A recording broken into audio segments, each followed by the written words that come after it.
Hi, I'm E.D. Lewis and welcome back to my channel, and as you can see, another pre-recorded book haul because we still got the Gothic Hearts up, the library still looks exactly the same, you know. But it's just easier to go ahead and get these filmed ahead of time, which I still have a bunch to film from the books from my local book haul when it closed its doors. But I wanted to get it all done so I don't have to try and search for the books once I've rearranged everything, so anyway. All these books, though, that I'm doing today are ones that I acquired recently. I was taken into a bookstore 2 weeks ago at the time that I'm filming this, and I was told to pick out some books, and so they were gifted to me. The last book is an exception. We'll get to that when we get there. So these don't count against my book buying ban. And like I said, that last one, though, there's an exception. So bear with me. Alright, so this first one is A Dark and Drowning Tide by Allison Saft. This one actually came out last year and it was on my wish list.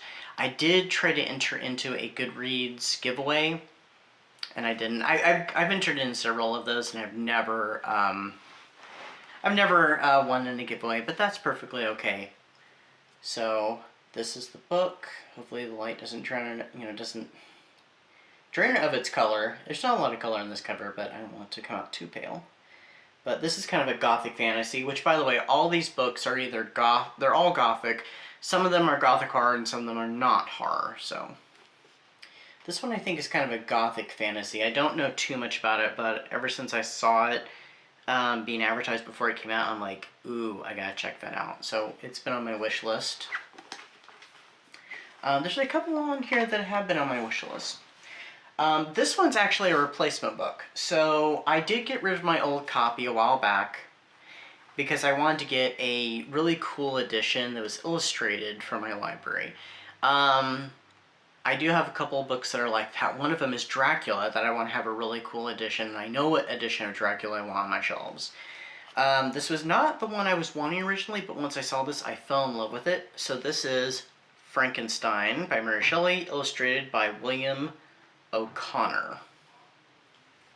So this is the cover. And I just really fell in love with the illustration, so I was like, ooh, I have to get this one. The one I was thinking about was Steampunk Mary Shelley's Frankenstein. Similar to my Steampunk Poe book, but I saw this and I'm like, I think I know which one I want. I still wouldn't mind having that Steampunk one, but who knows, maybe someday. So I'm looking for some of the illustrations. So there's this one. Some of them are kind of done in line drawing and some of them are more complete, which I thought was kind of a cool feature. Trying to find a complete one for you.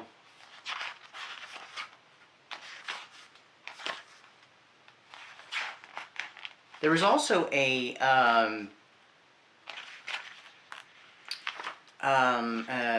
picture of Dorian Gray one I thought was really cool. Oh, I can't find. There was actually one I had in mind, but I can't find it. Oh, this one will do. This is fine. Yeah, see, look at that. I apologize for the glares from the ring light. But yeah, look at that. That's just cool. I just love the illustrations in this. So this is my fancy one for my library. But yeah, there was a picture of Dorian Gray one I thought was really cool too, but I really wanted this one. If they had been a Dracula one, I probably would have wanted to get that too. But, like I said, I have a Dracula one in mind that I want for my library, so. Alright, this one, I think this is the first book by this author, and he has a couple books out, and he has one coming out, not this coming spring, or the spring that we're in by the time this video goes up, but a spring of next year in 2026. This one's A Vile Season by David Ferrero. He has another one out that I really want to check out too, but I can't remember the name of it. But this one has been kind of described as being like Bridgerton meets like The Bachelor, and there was something else that it compared to online, but I can't remember. But yeah, it's a gothic, romance, and so I'm like, yes please. It's YA also, and I just love this cover. I think it's really cool. I think the new one, the newest one he has out has werewolves in it, or a werewolf, so I mean that's definitely up my alley too. But yeah, So, oh, there's vampire hunters in here too. That sounds really cool. Okay, anyway, so yeah, this one's been on my wish list, so I was so glad to see that. Once I saw that, I'm like, ooh, I've got to have it. That was like an almost instant. Alright, this next one is a piece of Botanical Gothic, which I recently have become rather obsessed with. I'm fascinated by the idea of the Botanical Gothic, and I was actually calling it Floral Gothic when I was walking through the store. So I had this one in mind, like, ooh, I'm going to see if they have that book. And I was looking through the horror section too, and I saw a few, but I didn't pick them up. I looked it up later, and I found out, oh, it's called Botanical Gothic, and I started going through it, and I discovered I've read a couple Botanical Gothics, actually. One of them is right behind me. Right here, actually. Mexican Gothic.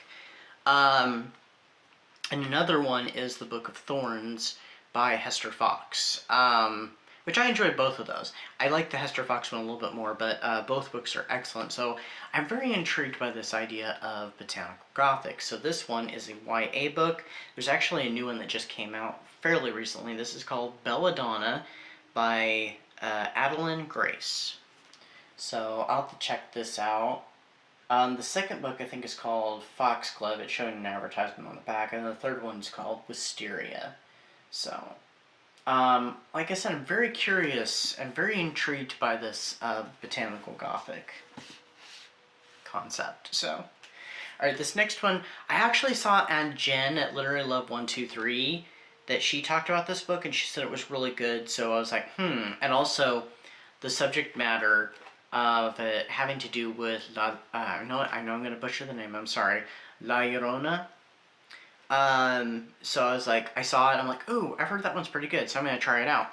And this was my first time actually getting to really look at the cover, you know, closely, and I love that there's this little skull just hidden right in there, and I never noticed it on any of the pictures I've seen of this book till I picked it up and actually looked at it physically. But there's the skull right there. So anyway, this one's called The Haunting of Alejandro by V. Castro. So, a gothic horror book. So, and having to deal with folklore, so I thought that was really cool. So now I've come to the last book, and this one is the one that I bought. So I am on a book buying ban, but I made an exception. Which there are some rules that I have where there are instances when I can buy books, but I have to more or less, there are conditions I can buy them and I had to put them up for later. This was not one of my original exceptions because this is not something I thought of. So a week and a half ago, when we had some really bad weather and really cold temperatures, my current favorite local book haunt, since my one book haunt closed, they had to be closed down for several days because of the weather and stuff, and it kind of was hurting business a little bit. So, and they're a bookstore that, it's not just a bookstore, they also, they support really good cause, they help animals and stuff, and so I was just like, you know what, I can break my book ban for them because it's a good cause. It helps local business, and it's not just local business, it's, you know, they do stuff for animals. So I'm just like, it's worth it. So, oh, hold on. So I went in there, and there are some books that they have that are on my mental wish list. I probably would have went with one of them, but I saw this one, and I thought, no, I'm going to get this. But first off, I did get that notebook that I really wanted, that I saw in the window one day, and then I didn't see it after that anywhere in the store, but this time I saw it. So this is the Steampunk Lady notebook that I really wanted. There we go. I can kind of get some of the light blocked. It's really foily. I actually found it on a table underneath everything. I was like, oh wow, this is what I was looking for. So I was like, I had to get it. That was that time that I got the Frankenstein quote one and the Frankenstein quote bookmark too. So it's very similar to that one. It has the magnet on the side. It's just a much smaller one, and it does have the ribbons, which the color scheme of these ribbons work way better with the notebook than the Frankenstein ones. So that book that I got, I actually saw this recently on Spooky Little Book Nerd's channel. Recently at the time that I'm filming this, that is. And that is The Bog Wife by Kay Chronister. I hope I'm pronouncing that name correctly. So, another botanical gothic. So, I'm very intrigued. And I saw this on her channel, and I'm like, that sounds really interesting and really cool. So, when I saw that they had it, I just went ahead and went with this. So, I was just like, why not? I'm going to check this out. So, yeah. Anyway, that is my little book haul for today. I'm going to be pre-filming some more soon. Because literally at the time I'm filming this, we're in the final 2 days of February. So Gothic Hearts is still going out this time. I'm actually trying to finish a book before I do my wrap-up. But we'll see. I'm going to do my wrap-up technically tomorrow. So, but that'll be up way before this video happens. So, anyway, until next time, stay safe, stay spooky, and I'll see you then. Bye-bye.